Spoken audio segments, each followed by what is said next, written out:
Good morning, everyone. It's so good to have you here on this bright, sunny day in downtown Pasadena. We are having a lovely day here. We're going to have a lovely celebration here, too. Now, Reverend Mike, who would normally just say God morning to you, it is his birthday today, and so he's not here today, but let's all wish him a happy birthday. If you're joining us on Facebook or Zoom or on YouTube, type in a happy birthday comment to him. He may be on right now, I'm not sure. But if he's not on, I'm sure he'll be watching the service later and he'll see his name scroll up in all the comments. So give him a chat. If you have his phone number and all, give him a text message. Love to just wake him up if he's still sleeping. so anyway, it's a good morning. It's a great morning to be here. I want to say thank you to the people that are here today supporting the service. We have our music team starting out. We've got Chris Glick on the piano. He's our music director. Let's say thank you to Chris. And we got Leon on the bass and Brian on the drums. And today, for our guest singer, we've got Reverend Carol Lotz. She's my best friend. I love having her here. And she's also a great singer, too. So we've had her here before. I'm sure you'll recognize her. She also speaks here every once in a while, too. So this time she's singing. We also have Audra Nicole. And you're probably going, Audra Nicole? Who the heck is that? I've never heard that name. Well, Audra Nicole is new. She's not actually here in the sanctuary with us because she's a ministerial student and she's lives out in the Denver area. And she's our new ministerial intern. And I'm going to tell you what that means in a few moments. So just stay tuned on that. But I want to say thank you to Audra Nicole and let's welcome her. And then I'd like to say thank you to the people who allow, to help us do this today, get this all on the air and everything. And we've got Gloria here doing the sound for us. Thank you, Gloria.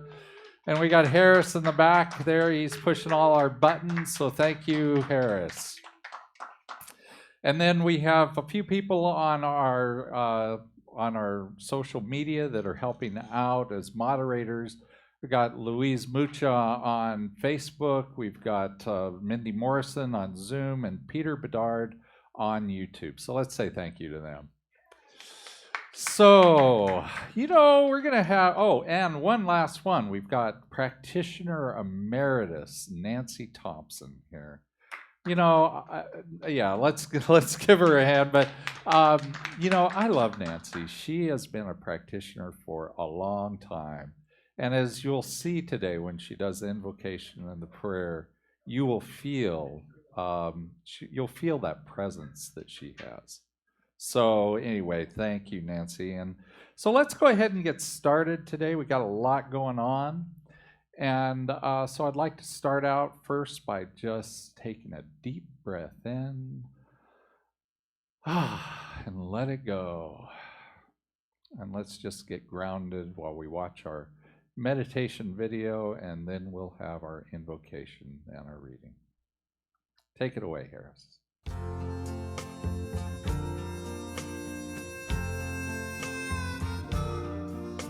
I see trees of green, red roses too.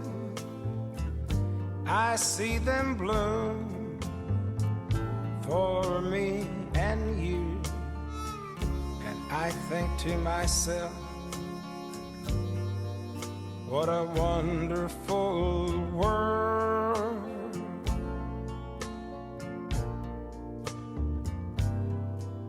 I see skies of blue and clouds of white, the bright blessed day, the dark sacred night.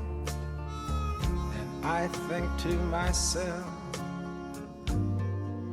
what a wonderful world.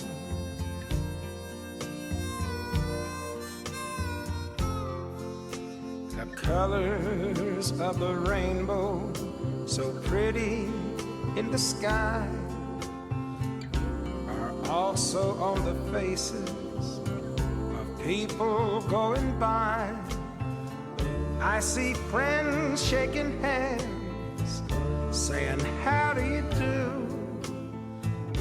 They're really saying, I love you.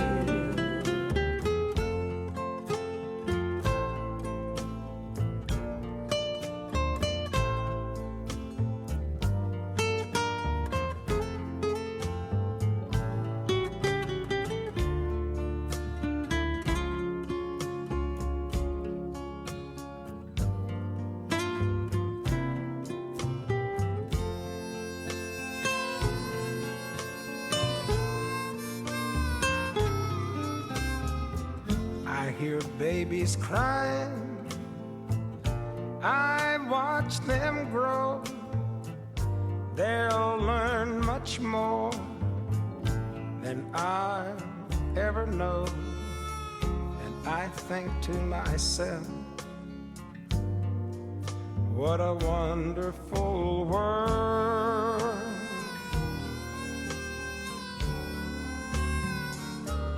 Yes, I think to myself,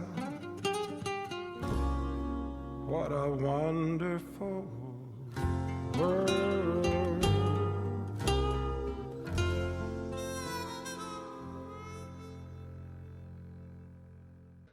Good morning, everybody. Oh, what a glorious California day. We send our love to all the people that are snowed in and frozen in, and we'll just go out and enjoy our beautiful day. I'm Nancy Thompson. I'm a practitioner here at Ahiah, and I love being at Ahiah. I love all that Ahiah does and the energy that it does. So would you join me this morning in a spiritual mind treatment in which we just are going to absolutely know the truth. So as you get yourself comfortable, even in your jammies or whatever, get yourself absolutely comfortable with a nice straight back and your feet on the ground, knowing that you are part of this earth. And as your straight back just leans up into the sky, knowing that you are a part of the spiritual being. And as we come into this moment, with absolute gratitude. Gratitude for this beautiful day, gratitude that we have found religious science, gratitude of all the shoulders that we can stand on and learn on and grow on and be uplifted. We just come in such gratitude. And our absolute gratitude, as I always say, our absolute gratitude is that we do know at our core cellular soul level, there is that one mind of God, that one mind ever present. It's all about love. It's just love, not the love you have for a dog or a love you have for chocolate or something. It's the love of the universe. It's that oneness, that presence of just oneness that we can tap into at any moment. And we know there's that intelligence. There's that intelligence out there plotting our good. Plotting our good. It's reverse paranoia. The universe is plotting our good. And as we are aware and as we are awake and as we do our work, we see all the signs that intelligence is showing us. And as Ernest Holmes has told us, there's a power for good in that universe and we can use it. And so I am, and every one of you is an I am, one with that love, one with that intelligence, and one with that power to use it.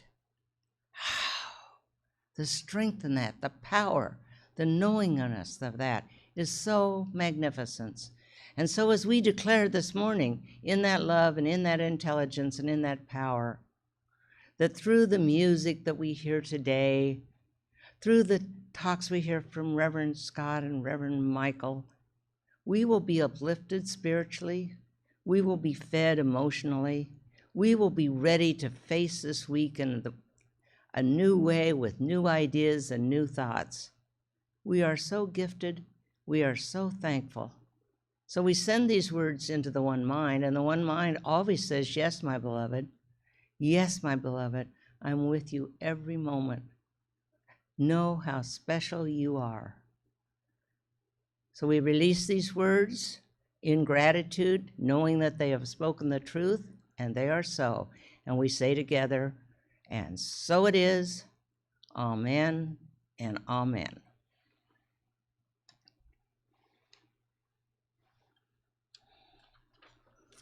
I found a very nice statement, I thought.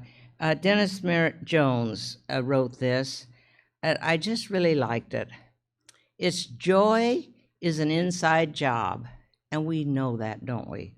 So he has a little poem by Rumi, and I love Rumi. If you knew yourself for even one moment, if you could just glimpse your most beautiful face, maybe you wouldn't slumber so deeply in that house of clay. Why not move into your house of joy? Shine into every crevice, for you are the secret bearer and always have been. Didn't you know this? Don't you just love Rumi? Why are we slumbering in that house of clay when we can be living in the house of joy? So Dennis Merritt says, metaphorically, the house of clay Rumi speaks of is that aspect of our being that is easily getting seduced by the gravitational pull of human condition. It's the physical and emotional part of us that looks outward to the world for our sense of wholeness, for happiness and joy. Conversely, to move into our house of joy means taking the vertical plunge inward from our head to our heart, where the ineffable presence of the One is so strongly felt and embodied and then actualized in our daily lives. Joy truthfully is an inside job. It has taken up residence in our minds, our hearts, and therefore it's always on call, waiting to be activated, waiting to be integrated in our lives and the lives of others. We cannot give others our joy because we cannot give them that which they already have. However, we can be that stimulus that invokes joy to arise from within us. And do I ever know a lot of people that know how to stimulate that joy? Joy is that subtle energy. It's that intangible as air we breathe, and yet as palpable as our heartbeat. As difficult to describe as love, and yet as easily to feel as love itself. A life without meaning is joyless, and a life without joy is meaningless. Many people falsely believe that we can experience a joyful life while simultaneously working to create a productive life.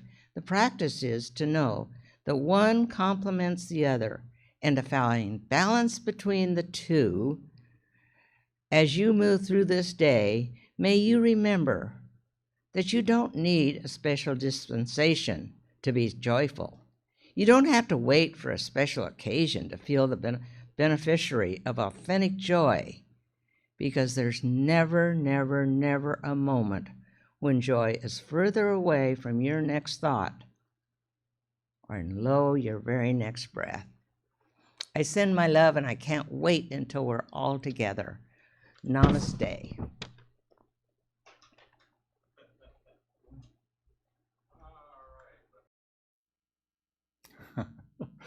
Oh, thank you, Nancy. So I'm going to ask our music team to come on up. And Nancy, I just want to say, what was that? Reverse neurosis or reverse paranoia? That was it. That's a great term. I like that one. I think that one will live on in my prayers for a while at least. So now I just want to say, we've got a great music team. We got Reverend Carol up and running. Let's take it away.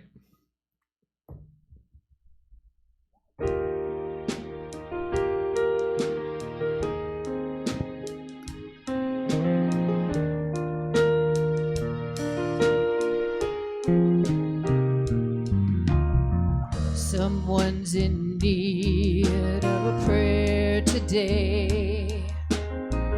Have you done your part? Someone's in despair this day.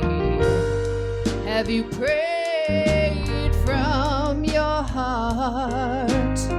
So many are trying to find their way, and they need your light, you know, for our prayers of love.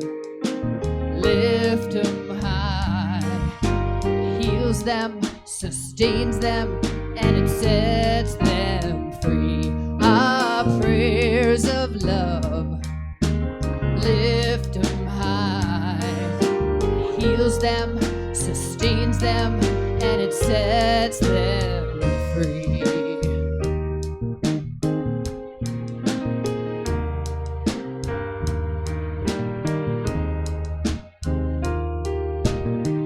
Have you spoken the word today? Did you give your all in prayer? The world is in need of what you say. Have you answered the call and pray? So many are seeking the way to go, and they need your light, you know, for our prayers of love. Lift them high, it heals them, sustains them, and it sets them free. Our prayers of love, lift them high, heals them, sustains them, and it sets them free. You are the place you need to start, so throw open your mind and use your heart. Don't waste time and don't delay. So many are in need of a prayer today. So many are in need of a prayer today. Have you done your part? Someone's in despair this day. Have you prayed with all of your heart? Just listen to the Spirit, it's telling you to hear the holy call for our prayers of love. They lift them high, they heal them, sustain them, and they set them free. My God, they set us free. Our prayers, our prayers, our prayers, they heal them, sustain them, and they set them free.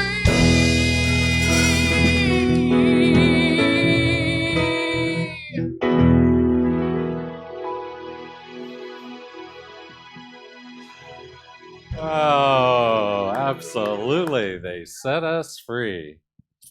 Thank you, Reverend Carol. Absolutely. It's my joy to have you here.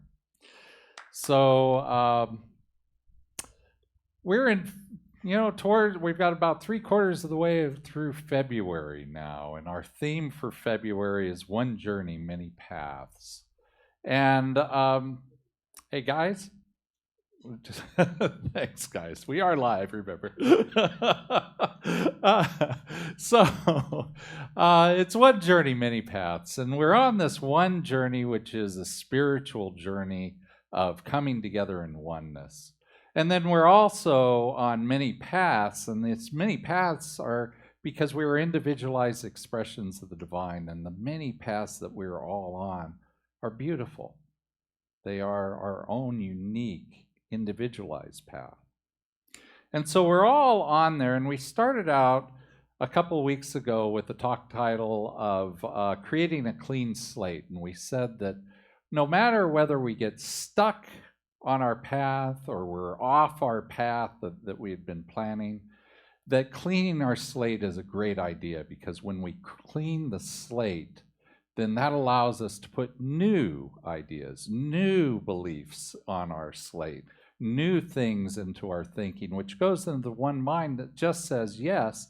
And so that gets us unstuck. It gets us back on the path. And last week we talked about divine love, and we talked about divine love from this place of acceptance. And we said that divine love is a little bit hard to feel sometime when we get caught up in the mundane things of life.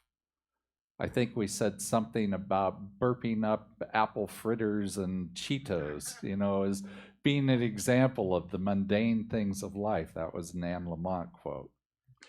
And where we need to focus then is we need to focus on that acceptance that we feel, because that acceptance that the divine love is absolutely, it's grace is what it is. It means that we are not judged, that we are perfectly acceptable in the eyes of God, because God just sees us as itself.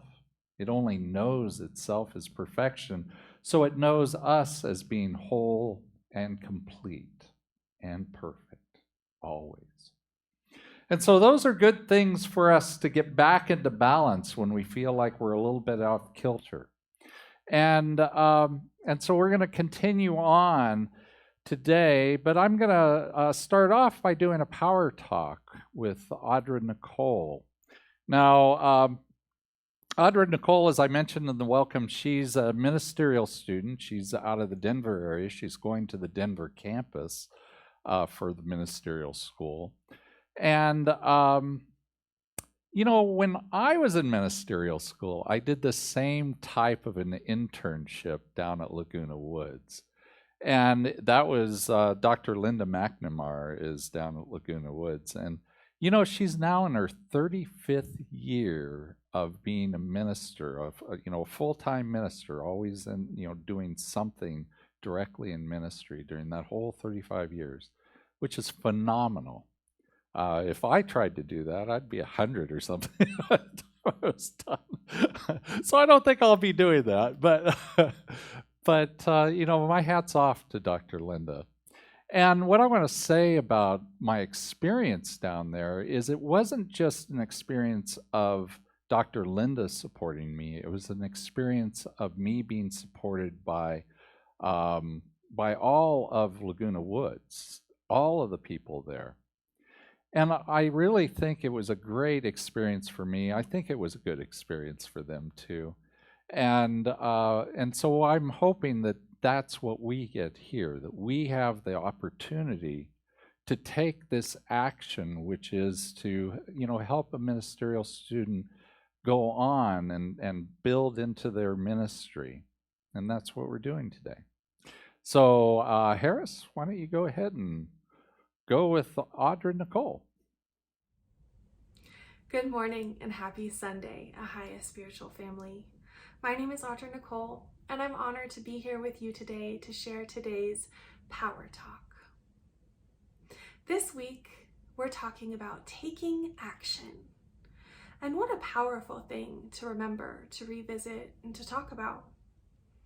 Now, in our busy, hustle society, there's a strong emphasis on taking action. It's ingrained in us to act, to do, to be more of a human doing sometimes than a human being. Now, since we're talking about taking action, I'm certainly not here to tell you not to take action, but I want to bring our attention to the type of action that's the most fruitful. Instead of just taking action for action's sake, I encourage us to take inspired action. Now, one thing that you'll learn about me, if you don't already know, is I love words. I love words. I probably look up at least one word a day, not because I don't know how to use it in a sentence, but because the depth of a word means something to me. So today, as we talk about taking action, and I speak specifically about inspired action, I'd like us to pause for a moment and look at the word inspire. So, inspire, as an English word, has Latin roots. Inspire, which translated means into breath. And what we know about breath, or prana, is that it is our life force. So one way we can look at the word inspire is into life. That's powerful. Now, according to Uncle Google in the Google Dictionary, the word inspire means filled with the urge or ability to do or feel something. Filled with the urge. Now that's a little bit more than maybe the mental space that we can think about an inspired idea or a light bulb. No, let's take it deeper. Inspired, filled with the urge or ability to do or feel something. Now Uncle Google goes on to say, the word was originally used of a divine or supernatural being. In the sense, impart a truth or idea to someone. So, the divine imparting a truth or a wisdom into someone. Now that's what I mean when I talk about inspired action. I mean those actions that are clearly not yours. They're not from your ego mind, they're not from your monkey mind, they're not from societal obligations about what you should do. They're the actions that pull from your heart. Sometimes you don't even know why you're doing them, but they always yield the fruit of the divine. Our founder, Dr. Ernest Holmes, writes in The Science of Mind on page 167, the one seeking to demonstrate the power of spiritual realization in everyday affairs should believe in divine guidance. They should affirm that their mind is continually impressed with the images of right action, and that everything in their life is controlled by love, harmony, and peace. You, beloved, are connected to the divine. You, beloved, are a clear channel to receive inspired action. And it is taking that inspired action that leads us down the road of destiny to our highest and greatest experience.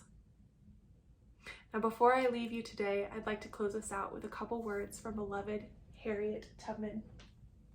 In this month's Science of Mind magazine, there's a quote.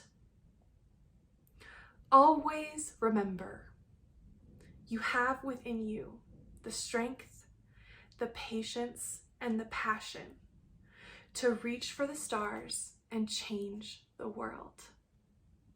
You, beloved, are full power. You activate that power when you take divine inspired action. Love you so much. I hope you have a beautiful week. Bye-bye.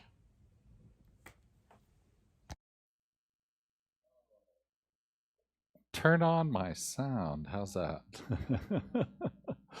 Oh, thank you, Audrey Nicole. That was wonderful. And, she talked specifically, we're talking about taking action today, and she talked about inspired action. And I think that's true. That's really, the topic of today is how do we talk about inspired action? How do we do inspired action? So let's dig into that a little bit more then. What does it mean? What is not inspired action? We would call it, or I would call it maybe like mundane action. And last week we talked about the apple fritters and the Fritos, right? That is kind of the mundane life. It's when we get up in the morning and we go to the bathroom, we go take a shower, we go get some coffee, we go have breakfast, we go on with our day. You know, all of those things we can do almost as if we don't even think about them, because the ego mind's in charge right now. You know, it's just moving us along. And what's the ego mind? It's that part of our mind, our consciousness that is, you know, rooted between the ears. And it's the one that keeps us from, you know, walking into the street when a car is coming. It's the one that looks both ways for us. It's the one that wants us to have some breakfast. And that mind is great. You know, it does its tasks, but it's not the creative mind. Our creative mind is our conscious mind. It's the mind that's associated with our soul. It's the mind that is connected part and parcel with the divine. Direct connection to the wisdom, intelligence, and clarity that God is. And that mind brings all of its inspiration to us. And when it brings us inspiration, when we take action, we're doing an inspired action. Makes sense, right? So we're going to talk about those inspired actions, and I want to talk about a person. February is Black History Month, so we're going to put on the screen a picture of somebody that I think you'll know, and that's a picture of Malcolm X. You know, he's a handsome guy, good-looking guy, and I didn't know a bit about him, really, until I started reading about him just this last week. What I knew about him before was actually filled with lies, you know, things that weren't true. I remember when I was about 13, 14 years old, I saw a picture of him on TV for some reason, I don't remember. But I do remember that I made some sort of comment, and it sent my stepfather over the edge, you know, and he was just telling me, you know, why would I like this guy? This guy is the leader of the Black Panthers, and he's all about violence, and he wants to kill white people. Now, none of that is true. But we're going to talk a little bit about who he is, and talk a little bit about more what the reality is. And as I listened, and as I listened to some articles, read some stuff, what I realized was that his life is a life of humanity. His life was a life that was lived at a time that wasn't so pretty. And he was born in 1925, and his name when he was born was Malcolm Little. And he had a loving mother, loving father, but his father in particular, both his father and mother were advocates for racial justice. And his father died when he was small, and it was called a streetcar accident. But his mom was convinced that he'd been killed by the Black Legion, which was a group of white people who were similar to the Ku Klux Klan. And his mom, after his father died, his mom ended up with a man that she thought she was going to marry. And when she got pregnant, he left. He disappeared. And that kind of sent her over the edge, and she ended up being committed to an asylum. And so that left Malcolm and his siblings in the foster care system. And, you know, I've been part of the foster care system. I know what that's like as a parent, as a foster parent. And so there's lots of stuff that showed up in his early life. And even as a young adult, he moved to New York City when he was 18. And I would call that existence that he was having then was rough.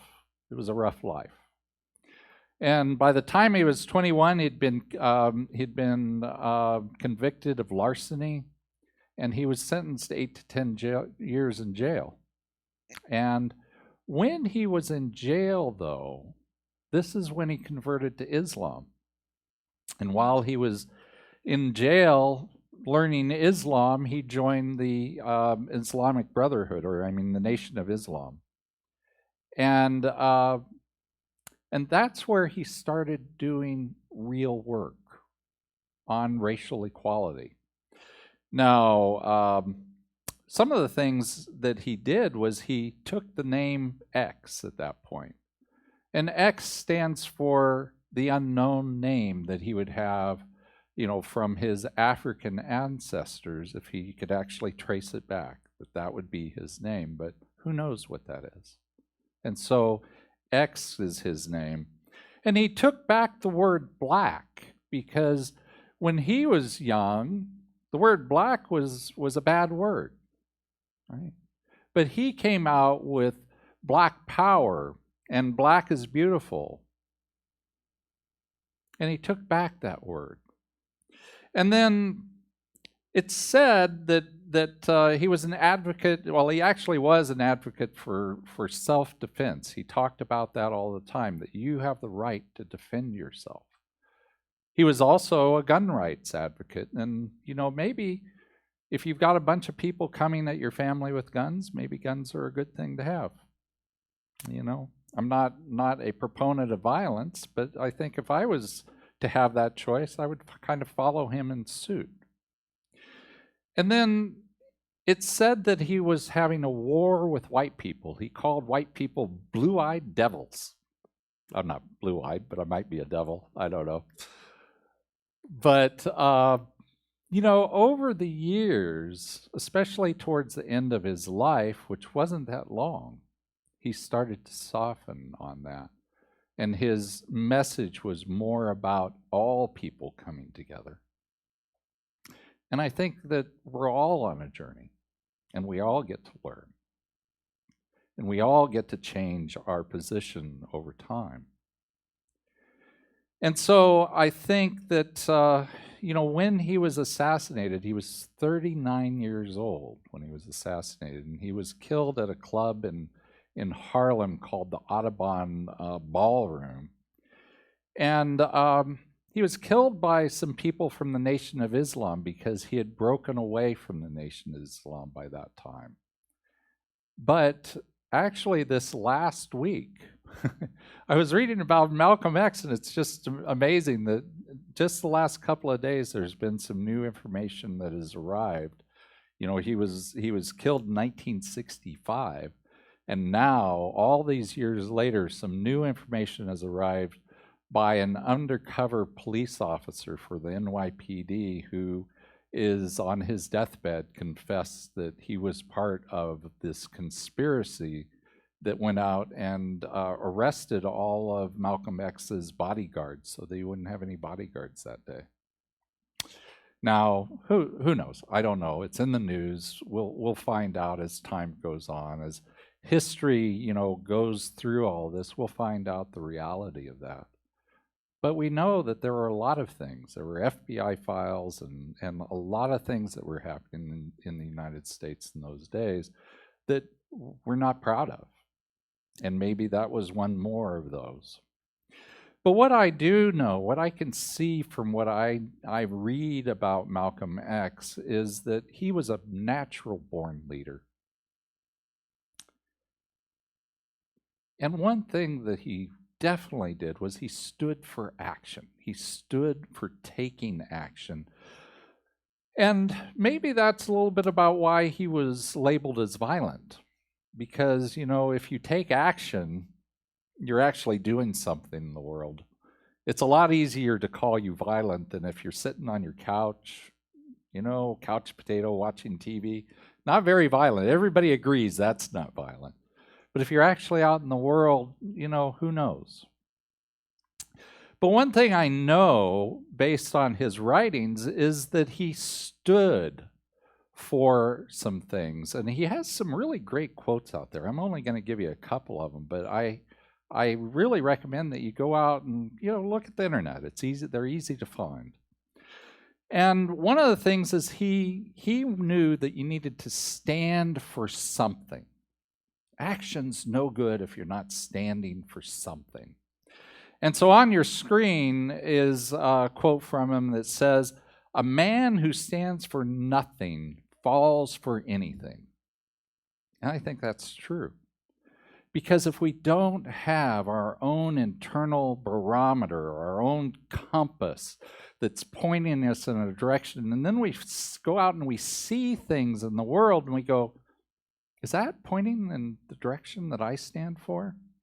Should I be following that or not? Should I be acting on that or not? I don't know. But I think this is an awesome insight. And I think as a nation right now, we're actually a little confused about what we stand for. And I think we've been confused for a long time, actually, in some respects. For instance, we are a nation that says that we stand for freedom, but all the way back at the founding of our Constitution, we wrote in slavery. We wrote in that black people were only 3/5 of a person. So we've done a lot of things over these years that don't really stand for freedom. And when we get these things that we stand for freedom, but yet we do this, we also believe in this, it's, a cognitive dissonance that just, causes crazy things to happen. I think that part of this confusion about what freedom means is, a core reason for the insurrection at the Capitol on January 6th. I think if we actually understood freedom, we wouldn't be there in violence, trying to undermine the freedoms that we have. So, I want to ask you a question, guys. Do you remember where this phrase comes from? Truth, justice, and the American way. Anybody know? Anybody remember? Well, on your screen right now is a picture. And it's a picture of Superman. I'm going to read you what they always used to say at the beginning of the Superman thing. It's, yes, it's Superman, strange visitor from another planet who came to Earth with powers and abilities beyond those of mortal men. Superman, defender of law and order, champion of equal rights, valiant, courageous fighter against the forces of hate and prejudice, who, disguised as Clark Kent, mild-mannered reporter from a great metropolitan newspaper, fights a never-ending battle for truth, justice, and the American way. Now, as I read that, I went, I can stand for that. Now, what American way is, I think is a little, I don't know exactly what that means. But everything else, standing for equal rights, the valiant, courageous fighter against the forces of hate and prejudice, those are things I can stand for.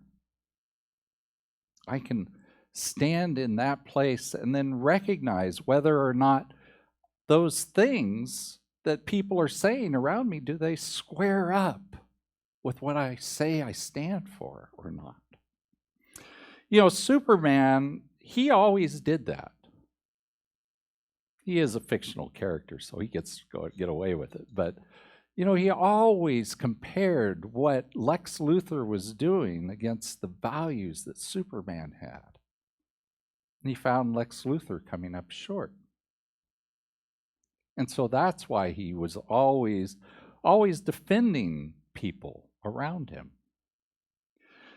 Now, the American way, I don't know exactly what that stood for Superman, but I think the whole thing about Superman, that I can stand for that.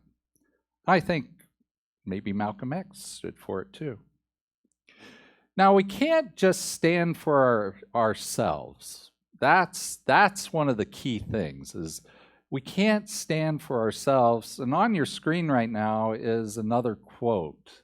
And it's another quote from Malcolm X, and he says, "No man has believed perfectly until he wishes for his brother what he wishes for himself." I think that's so deep. We have to wish for our brother what we wish for ourselves. That puts us all in the level That makes us all equal. If we truly thought that in this society, we wouldn't have the income imbalance that we have. We wouldn't have the racial injustice that we have. John 14:20 out of the Bible, Jesus says, "If anyone says, 'I love God,' and hates his brother, he is a liar. For he who does not love his brother whom he has seen cannot love God whom he has not seen." And so we need to love our brother. If we're going to say we love God, we need to also love our brother.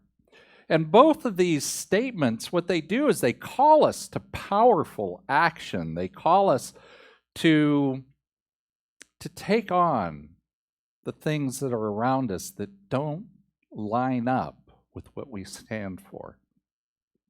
I think Malcolm X took powerful action. I think Superman took powerful action. I think the question is, what am I doing? What are you doing? What can we do? How do we go forward?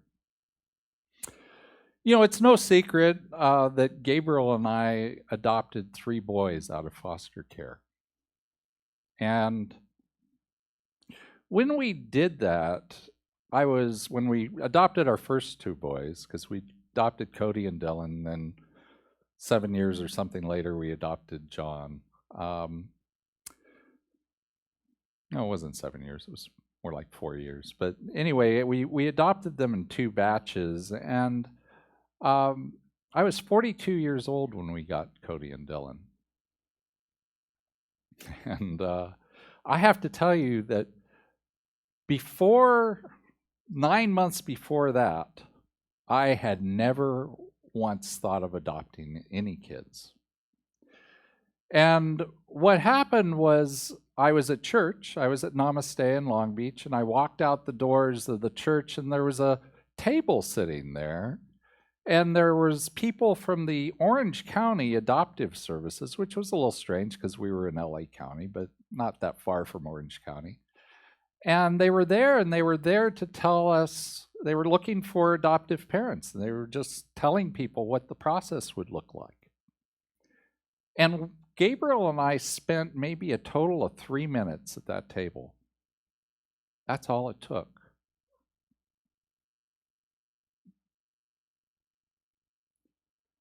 And I looked at Gabriel and I said, I could do that.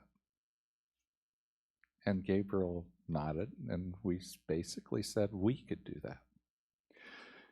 Now the thing is we didn't tell many people that we were on this process, because it's a long process. You know, you got to take classes and be licensed and all this stuff.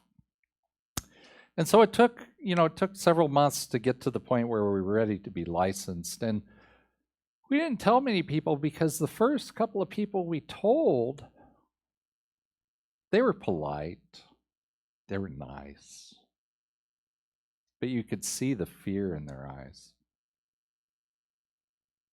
You know, the worry. What? You're going to take grown kids into your house?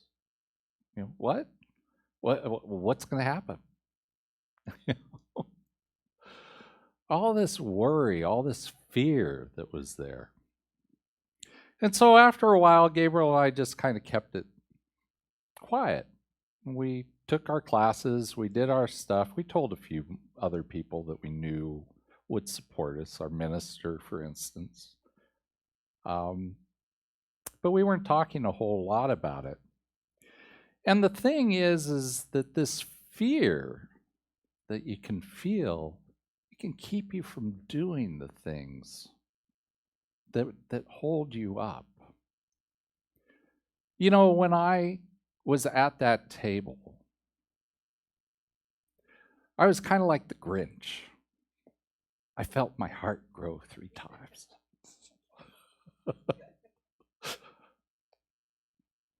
And that's when you know. When you feel those feelings, that's when you know that you're taking a step in the right direction. Fear doesn't do that for you. On your screen is a quote from, I don't know how to pronounce her name, so I won't try, but she's the last queen of Hawaii. And she says, "Never cease to act because you fear you may fail." Never cease.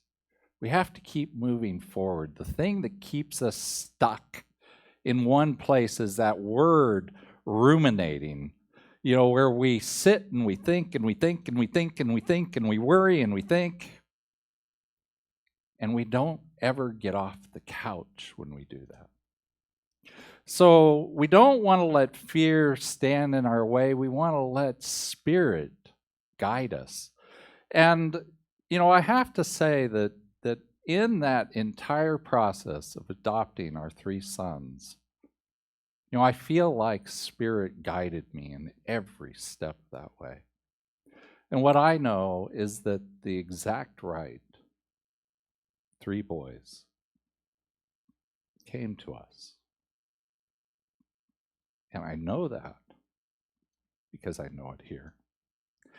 And when you do the things that you are inspired to do, you will also know it here.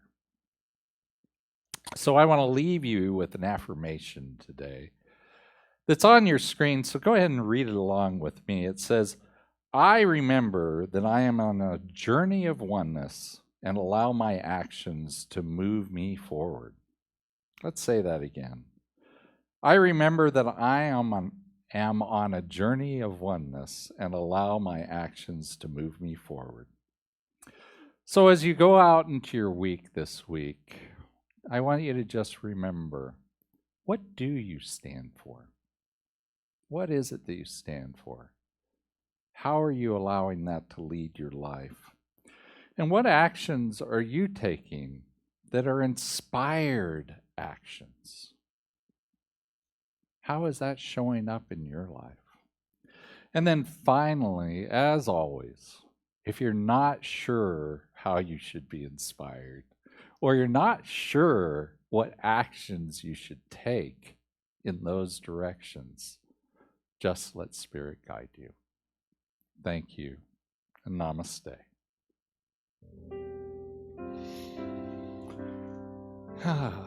Thank you, Chris. Chris is over there just kind of doing his thing while we go into prayer. And so let's just drop down inside to a place that knows that it knows that it knows. To a place within us, within me, within you, within all of life, that lies open to the infinite, that knows that there is only one life, one power, one presence that we call Spirit or God, that knows the love and the joy and the peace that God is always. And so as we know that truth and as we celebrate that truth, we know it and we celebrate it because we recognize that we are it, that there is only one life, one power, one presence, living itself fully and completely as us, as love, as peace, as joy, as abundance, in, as, and through our lives. And so it's from that place of knowing that I speak my word right here, right now, knowing absolutely that love is what inspires us, that love is what moves us forward, that love both gives of itself completely and also accepts us completely. And so as we live on both sides of the coin of love, I know absolutely that our time on this planet is a blessing. It's a blessing to ourselves as we stand in the knowingness of the love and the peace and the joy, and therefore we have a guiding principle within us and as us that shows us the way, that moves us to take the actions that are appropriate, that inspires us to know the truth and to be who we have come here to be. And I know absolutely the prosperity and abundance that God is supports us in all of those actions. We don't have to worry about being depleted as we take action, as we give of ourselves. We know we are always fully supplied by Spirit with all that we need. And for knowing all of that, I just give thanks. And I release this prayer to the law, knowing that it's already fulfilled in the mind that God is. And I say life and God are good and very good. And together we say, and so it is. Amen and amen. And so now's the time for our conscious contributions. And I want to say thank you to all of those people who have already contributed to Ahiah in all the different ways that you've already done it, whether it is online or through a check. And I just want to say thank you for those who are out there writing their checks right now. And on your screen are 3 ways to contribute to Ahiah. One is going to our website, and you can go to ahiah.com/donate and fill out the forms there. Or you can text to give, and you can text whatever amount you want to give to the telephone number showing on the screen, which is 616-229-2225. And then last of all, you can always send us a check. And if you send me a check, I love getting those little love notes from you guys. So, feel free to put one of those in there too. But you can send us a check to our address here, 150 North El Molino Avenue, Pasadena, California, 91101. However you wish to do that, just know that your conscious contribution goes to sustaining this Center for Spiritual Living in all that we do, both this time here that we have on Sunday, but all the other times that we have together in community, supporting each other, supporting the community that surrounds us. And so, on your screen is our blessing, and if you want to go ahead and read it along with me, this gift I give is God in action. I send it forth with joy, confidence, and ease. I am blessed by the law of giving and receiving as I now share my gift with life. Pressed down, shaken together, and running over. And so it is. Amen and amen. And so now we have Reverend Carol and the band are going to do another song for us. Take it away, guys.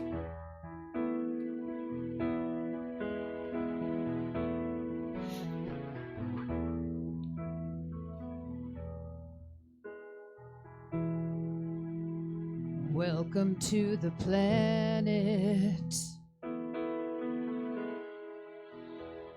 Welcome to existence.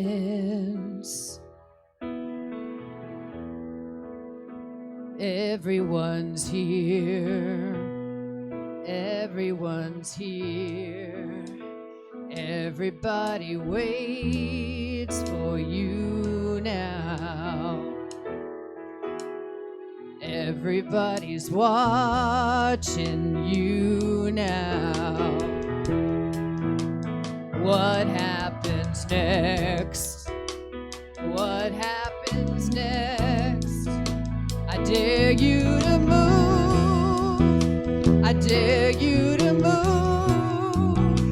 I dare you to lift yourself up off the floor.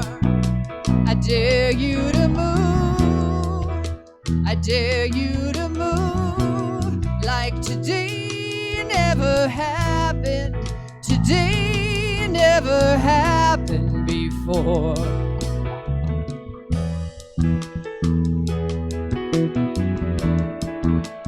Welcome to existence. Welcome to the fallout. The tension is here. The tension is here. Between who you are and who you could be. between how it is and how it could be. Yeah, I dare you to move. I dare you to move. I dare you to pick yourself up from the floor. I dare you to move. I dare you to move like today never happened. Today never happened. Maybe redemption has stories to tell. Maybe forgiveness is right where you fell. Where do you run to escape from yourself? Where you gonna go?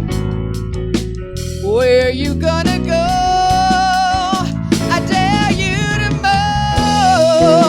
I dare you to move.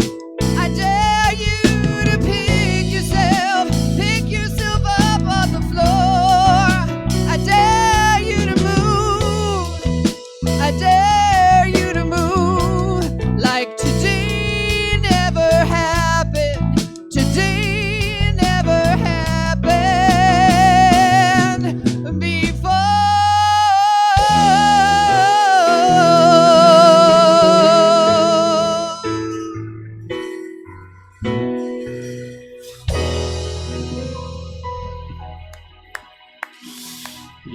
Yes, yes, yes.